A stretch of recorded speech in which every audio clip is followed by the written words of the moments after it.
अस्सलाम वालेकुम जी। आप यूट्यूब चैनल देख रहे हैं और मैं अहमद हूँ।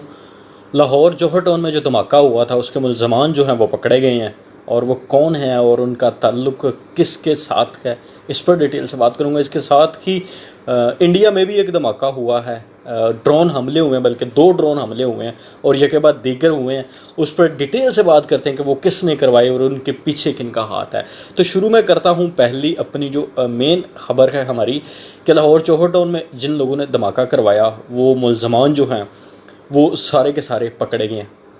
उनके अंदर कुछ ख़वातीन भी हैं, एक आध ख़वातीन भी है जो जिन्होंने डील किया, और उसके साथ उनके जो मेन मरकज़ी मुजरिम हैं वो सारे के सारे पकड़े गए हैं। अब देखें ये कि कुछ पाकिस्तान से हैं और कुछ के ताल्लुकात जो हैं वो बाहर से हैं, बैरूनी एजेंसियाँ उसमें मुलव्वस हैं जिन लोगों ने इनको फ़ंडिंग की। अब किसने फ़ंडिंग की इस पर मैं बताता हूँ आपको।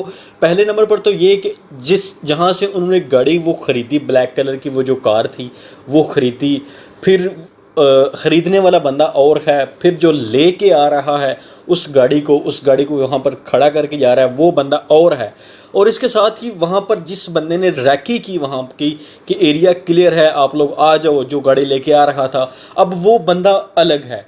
और जिस बंदे ने उस गाड़ी में जो फटने वाला बारूदी मवाद था वो उस गाड़ी में जो नस्ब किया, अब वो बंदा अलग है। अब इन सारों के ताने बाने जो है ना, वो उसका मरकज़ी मुजरिम भी जो है वो भी पकड़ा गया, और उसने बाकायदा इस इतराफ़ किया इस चीज़ का, और सबकी पहचान हुई आपस में कि ये वही हैं, एक ही ग्रोह के वो बंदे हैं। उनमें एक बंदा टीटीपी का है। अब आप बहुत अच्छी तरह से जानते हैं कि टीटीपी को सपोर्ट कौन करता है। अब जो आईजी पंजाब की तरफ से जो इतलात आई हैं उनके ताने बाने जो हैं, आपने देखा कि उस्मान बुज़दार जो सीएम पंजाब हैं उन्होंने भी प्रेस कॉन्फ्रेंस करके बताया कि अब इनके जो ताने बाने मिल रहे हैं मशरक़ के वस्ता से मिल रहे हैं, इसके साथ ही राब के साथ मिल रहे हैं कि इसमें रा मुलव्विस है। मैंने आपको पहली अपनी वीडियो में जिस दिन ये धमाका हो उस दिन मैंने आपको आगाह कर दिया था कि इसके पीछे कौन हो सकता है और इसके पीछे 100% कौन है और उसका मेन मकसद क्या है। अब मैं आपको बताता हूँ कि आप देखें कि उसी दिन जिस दिन ये धमाका हुआ, एक तो उस दिन थी पेशी जो हैं हाफिज़ सईद, उनकी पेशी थी। इसके साथ उसी दिन पाकिस्तान का फटफ में जो है वो इजलास था। पाकिस्तान का जो फटफ में उसका होनी थी, सुनवाई होनी थी कि क्या पाकिस्तान फटफ जो ग्रे लिस्ट है फटफ की उससे निकलता है या नहीं निकलता। उसी दिन ये हमला करवाना, उसी दिन ही ये हमला क्यों हुआ? क्योंकि इंटरनेशनल कम्युनिटी को बेसिकली ये कंडक्ट किया रहा ने। ये मज़ीद आपको खुल के सामने आएगा, और आने वाले जो कुछ दिन हैं वो आने वाले ख़ास तौर पर पाकिस्तान और इंडिया के दरमियान जो है वो कशीदगी मज़ीद बढ़ सकती है। वो कैसे बढ़ेगी? आप देखें कि उसी दिन फैटफ का जो है ना वो इजलास था। फैटफ ने ये डिसीजन करना था कि पाकिस्तान को ग्रे लिस्ट में रखना है या निकालना है। वो देखें आप उसी दिन अब धमाका होना और हाफिज़ सईद के मामले में धमाका होना, ये बेसिकली हाफिज़ सईद को अटैक करना मकसद नहीं था, मकसद उनका कुछ और था। मकसद उनका बेसिकली ये था कि इंटरनेशनल कम्युनिटी का एक दफ़ा से ध्यान पाकिस्तान की तरफ किया जाए कि आप लोग इनको फैटफ से तो निकाल रहे हो, लेकिन जो उन्होंने समझा हुआ है कि हाफिज़ सईद को एक टेररिस्ट वो समझते हैं कि वो भी अभी तक पाकिस्तान के अंदर है, तो उस पर अभी तक कोई किसी किस्म की पेशरफ्त नहीं की गई। सो इसलिए जो उनका मेन मकसद था वो ये था कि इंटरनेशनल कम्युनिटी को ये रियलाइज़ करवाना, उनका एक दफ़ा ध्यान पाकिस्तान की तरफ ले के आना, धमाका करवा के कि पाकिस्तान जो है वो टेररिस्ट है, जो टेररिस्ट हैं उनको सपोर्ट करता है, उनकी देखभाल करता है, उनकी सरपरस्ती करता है। सो इसलिए पाकिस्तान को फैटफ की ग्रे लिस्ट से ना निकाला जाए। तो ये था इंडिया का मेन मकसद पाकिस्तान में जो लाहौर में जौहर टाउन में धमाका करने का। खैर आप देखिएगा इंशाल्लाह आने वाले कुछ के दिनों में ना इसका मज़ीद फ़ैसला हो जाएगा कि हम कहाँ स्टैंड करते हैं और इंडिया कहाँ स्टैंड करता है।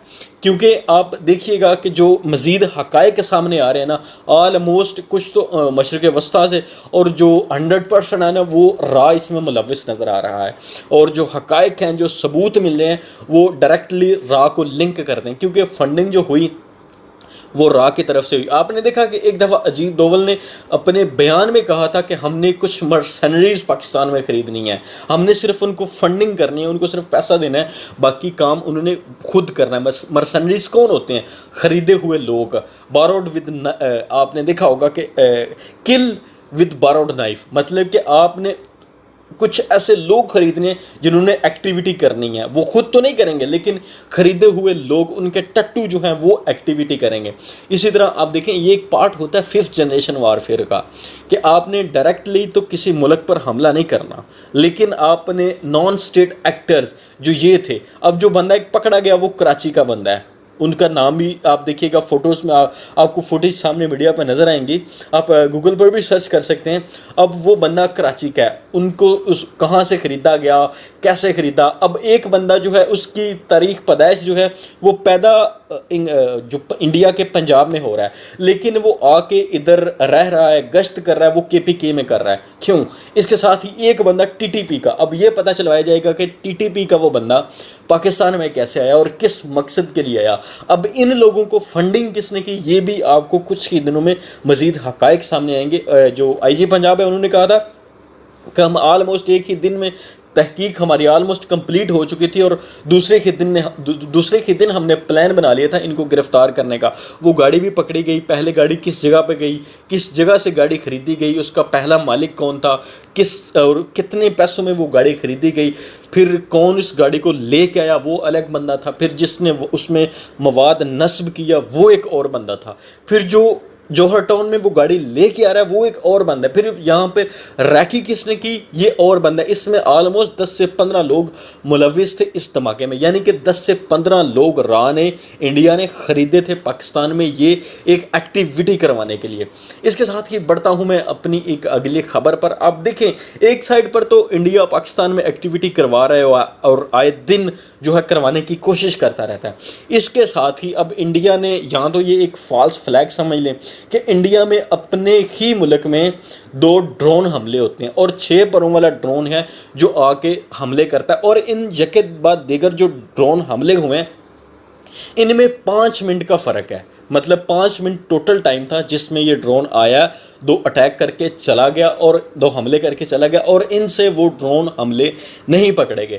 اب میں تھوڑا سا آپ کو بیک گراؤنڈ دیتا ہوں کہ کسی بھی ملک کا جو ایئر ڈیفنس سسٹم ہوتا ہے نا وہ کچھ ہی سیکنڈ کی اس کے پاس ٹائم ہوتا ہے, اور خاص طور پر ان ممالک کا جو آپس میں دشمن ہوں اور ہمسایہ ممالک ہوں, جیسے کہ آپ دیکھیں ترکی اور جو ہے یونان ہے, اس کے ساتھ آذربائیجان اور آرمینیا, پاکستان اور انڈیا.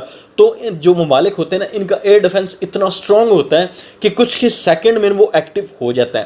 اب انڈیا میں ایک ڈرون آ رہا ہے, اس کے ریڈار میں وہ ڈرون آ بھی رہا ہے, پھر بھی ان کا ایئر ڈیفنس سسٹم ایکٹیو نہیں ہوتا. اس کے ساتھ وہ ڈرون آتا ہے, 2 اٹیک کر کے چلا جاتا ہے, اور وہ لوگ اتنے پلو ہیں, وہ اتنے نااہل ہیں کہ اس ڈرون کو پکڑ نہیں سکے, اس ڈرون کو مار کے گرا نہیں سکے. تو یہ لوپ ہولز کس کا ہو سکتا ہے؟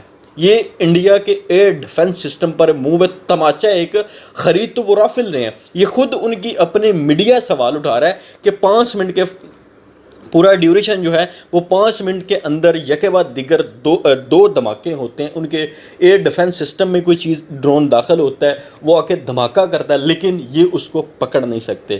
تو یہ ایک سوالیہ نشان ہے انڈیا کی ایئر ڈیفنس سسٹم پر. جو بڑی بڑی باتیں تو کرتے ہیں عجیب دوول صاحب, وہ جو بڑی بڑی باتیں تو کرتے ہیں انڈیا کے جو ایئر چیف ہیں کہ ہم ایسے کر دیں گے, وہ کر دیں گے, رافل خرید رہے ہیں, جو دنیا کے ایڈوانس ترین جہاز ہیں وہ خرید رہے ہیں, لیکن ان کا ایئر ڈیفنس سسٹم دیکھیں کہ کتنا نکارا ہو چکا ہے, کتنا نکارا ہے کہ وہ ان کے ملک میں ایک ڈرون آ رہا ہے اس کو مار کے گرا نہیں سکے, اس کو پکڑ نہیں سکے. اتنا نکارا ایئر ڈیفنس سسٹم ہے انڈیا کا, اور مقابلہ کرنا انہوں نے پاکستان کے ایئر ڈیفنس سسٹم کے ساتھ. سوچ کس کی رہے ہیں کہ پاکستان پہ اٹیک کرنے کی, پاکستان سے لڑنے کی. اپنا ایئر ڈیفنس سسٹم اتنا نااہل اور اتنا نکارا. یہ سوالیہ نشان ہے انڈیا کے ایئر ڈیفنس سسٹم پر جو ایک ڈرون کو نہیں پکڑ سکے. اتنا بڑا تھپڑ ہے یہ انڈیا کے ایئر ڈیفنس سسٹم پر. ہوپفلی آپ کو آج کی ویڈیو پسند آئی ہوگی. انشاءاللہ ملتے ہیں آپ کے ساتھ ایک نئے ٹاپک کے ساتھ, ایک نئی ویڈیو کے ساتھ. رکھیے گا اپنا ڈھیر سارا خیال اور اپنے اس چینل کا بھی. مجھے دیجیے گا اجازت. خدا حافظ.